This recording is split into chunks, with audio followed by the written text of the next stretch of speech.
When you feel stressed, panicked, or anxious, what's the first thing you do to calm down? If you're like most people, the idea of taking a deep breath probably crosses your mind.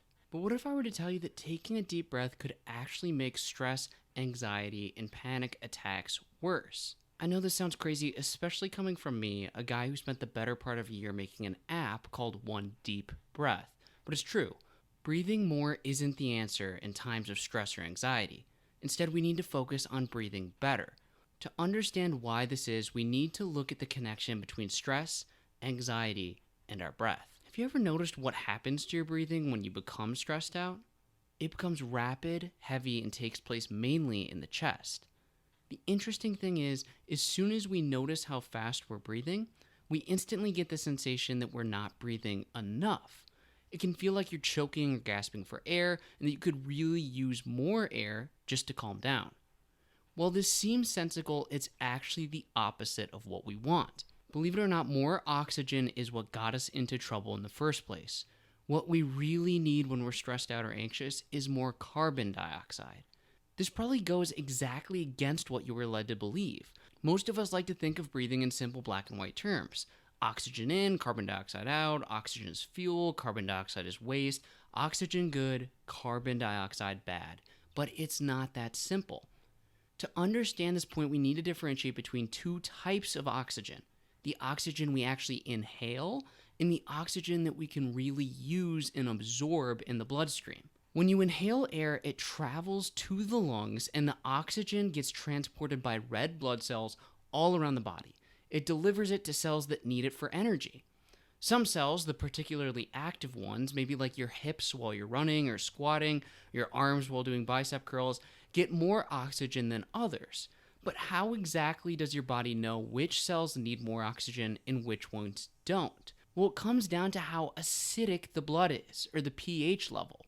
Cells in really acidic areas pick up a ton of oxygen, and that's because the acid acts as a signal for oxygen to enter the cells, as well as a ton of other things in the body. If you've ever worked out really hard and felt the effect of lactic acid in a particular part of your body, you can get an idea of this effect. The lactic acid is a signal to your body to send more resources to the areas that need it, and so is carbon dioxide. When cells use oxygen as fuel, they release carbon dioxide into the bloodstream. Carbon dioxide is acidic, which makes the blood more acidic and acts as a signal to red blood cells to drop off fresh oxygen.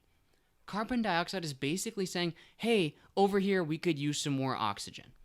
Without carbon dioxide in the bloodstream, even if the blood has plenty of oxygen, it won't actually let go of it and absorb new oxygen. In plain English, it's carbon dioxide that actually allows the body to absorb and use the oxygen you inhale. You can inhale all the oxygen you want. It's not going to make a difference in the amount of oxygen your body can actually use. Unless we're working out really hard, roughly 75% of all the oxygen you inhale just gets exhaled anyway. We inhale 4 times as much oxygen as the body needs, and this is especially true when we breathe deeply. Research shows that in the moments leading up to a panic attack, oxygen levels rise, not fall, and they do so rapidly. This is especially problematic because we live in a society of chronic hyperventilators and overbreathers. Dr. Artul Rakimov studied dozens of clinical tests and found that over 90% of healthy individuals were actually overbreathers, and that most suffered from low levels of usable oxygen in the body. It appears that many of us might actually be taking a deep breath with every breath. The way out of this dilemma isn't breathing more or deeper, it's breathing smarter. When we're in a state of panic, stress, or anxiety, we want our breathing to accomplish 2 things. Increase CO2 levels so we can have more usable oxygen, and trigger the parasympathetic nervous system, our body's rest and relaxation mode. To do this, we really only need to do 3 things.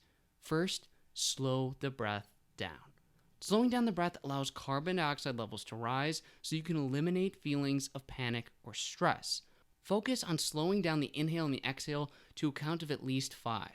Or you can even add a pause between inhales and exhales. The optimal everyday pattern on the One Deep Breath app is a good way to train yourself to breathe slower.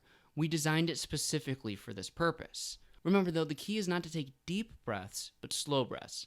Secondly, engage the diaphragm. By breathing out of our stomach as opposed to our chest, we engage the diaphragm, which is the best tool we have to consciously control our fight or flight response. The diaphragm is connected to the vagus nerve, which, if stimulated, can activate the parasympathetic nervous system in our body's rest and relaxation mode. Unfortunately, the typical adult only engages as much as 10% of their diaphragm. The good news is that we can overcome this with proper training. When we engage the diaphragm, we're breathing out of our stomach, not our chest.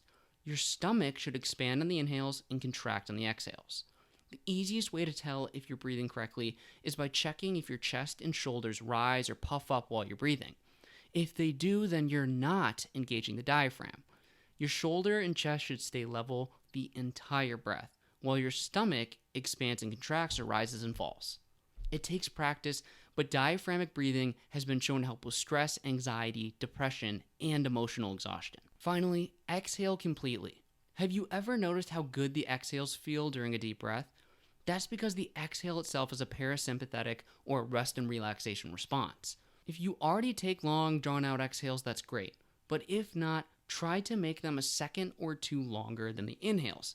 Again, we have a ton of patterns that train you to do this on our app. Doing so will help increase carbon dioxide levels in the body and make sure that you have plenty of usable oxygen. I think we can all agree that there are times throughout the day that we should step back and breathe, and that this world might be a little bit less anxious or stressed out if we all learn to do so. Unfortunately, the age-old advice of taking a deep breath might not be the best idea. But then again, I don't see myself telling my irritated coworker or my stressed out friend to take a slow breath using the diaphragm with an accentuated exhale anytime soon. So just remember, when it feels like you should take a deep breath, opt for a better breath instead. If you want guides and animations for better breathing, you can download the One Deep Breath app to see all our patterns for stress, anxiety, sleep, and more at onedeepbreath.io.